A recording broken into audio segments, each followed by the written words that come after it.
现在来编织这一个底板，这个光面是正面，这个磨砂面是底面。现在我们从正面往反面穿，这个藤条剪的是40厘米长，一共有44个孔，从2个孔穿过去，这叫一字平穿的穿条方法。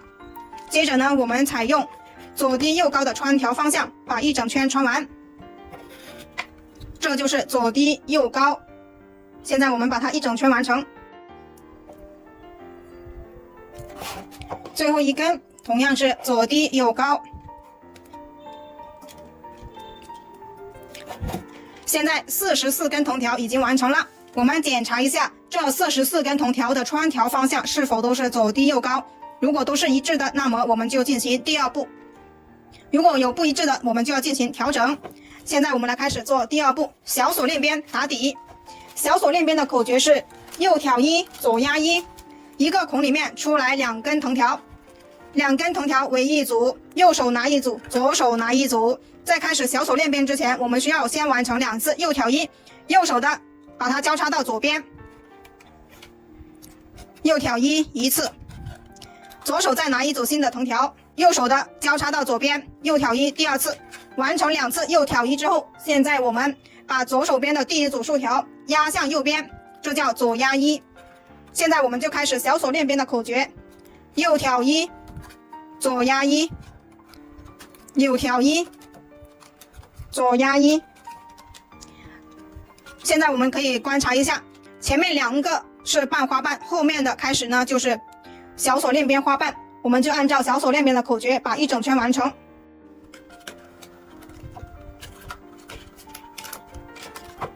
右挑1，左压1。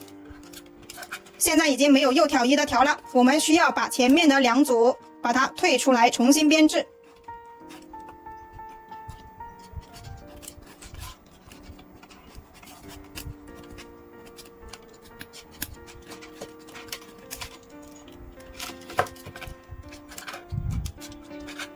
左手拿一组新的，右挑1，左压1，右挑1，左压1。现在我们完成了，接着呢就把右边的这2根把它从这一个孔穿过去，穿过去之后呢，左手边就有2组竖条，这2组竖条对应的就是2个半花瓣。现在我们把它完成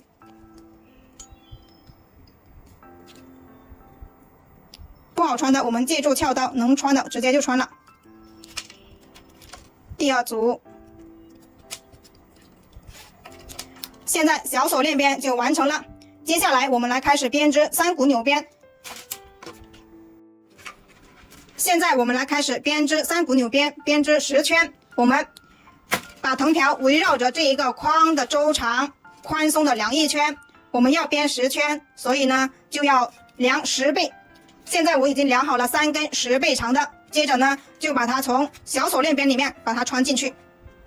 现在3根藤条呢已经把它穿进去了，接着呢我们就来开始做3股纽边。现在我们来开始编织3股纽边，这一个反面是面对着我们自己。3股纽边的口诀就是压2挑1，拿第1根边条压过第1组和第2组竖条，挑起第3组竖条。压2挑1，每一次都拿第1根边条压2挑1，压2挑1。我们放在桌面上平铺着去把它完成第1圈3股纽边。完成第1圈之后，我们第2圈开始就要立起来去编织，压2挑1，压2挑1，压2挑1，就是这样，我们把第1圈完成。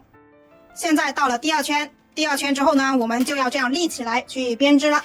接下来每一圈都是这样立起来去把它完成3股纽边。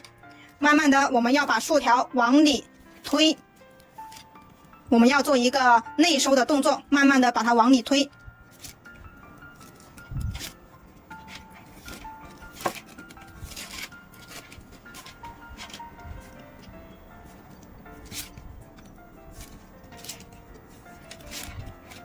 把竖条往里推，就这样我们把10圈把它完成。现在10圈就已经结束了，这里是开始的地方，我们现在这里数1、2、3、4、5、6、7、8、9、10。1、2、3、4、5、6、7、8、9、10。现在我们把这3根藤条从这里这里把它收下来，收下来之后把它拉紧，拉紧了之后把它剪断就可以了。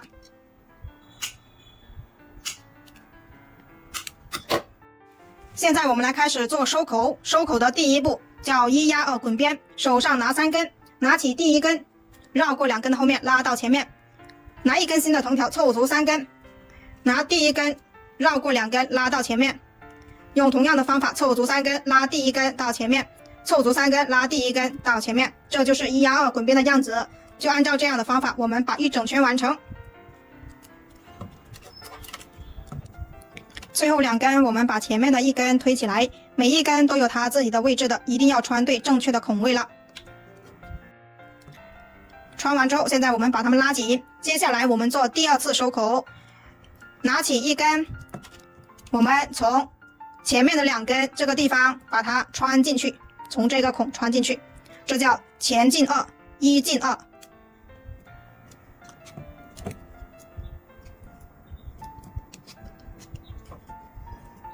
一直重复同样的动作就可以了，把一整圈完成。拉紧第一根，从前面的第2根的孔穿进去。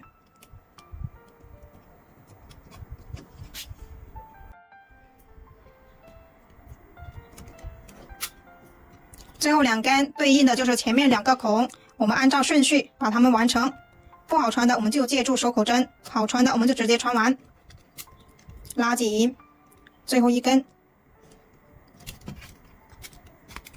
现在已经穿完了。接下来我们要做第3次收口，做1压2滚边。1压2滚边哪里开始都可以，手上拿3根，拉紧第一根，绕过2根拉到下面，拿1根凑足3根，拉紧第一根拉到下面，凑足3根，拉紧第一根拉到下面，凑足3根，拉紧第一根拉到下面，凑足3根，拉紧第一根拉到下面。这就是第3次1压2滚边的样子。现在我们就把它一整圈完成。最后2根，我们把前面的1根推起来，拉紧，从这一个孔穿下去。第2根拉紧，从第2个孔穿进去。穿进去之后，我们把刚才退松的第1根，同样的把它拉紧。拉紧了之后，现在我们收口就已经全部完成了。接下来我们就把多余的藤条把它剪掉就可以了。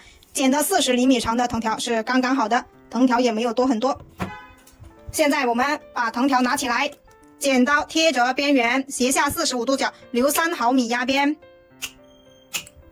把它剪成这个样子就可以了。完成之后，现在我们把底部的这3根同样的把它拉紧，拉紧了之后剪断，剪断它，这个作品就完成了，就剪完了。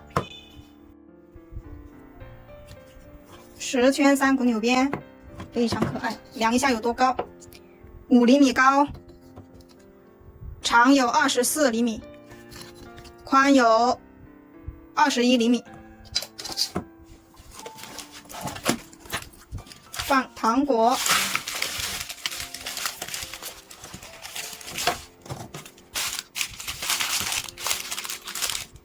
好，喜欢这个作品的可以自己动手做一个哟。谢谢大家的观看，谢谢大家的支持。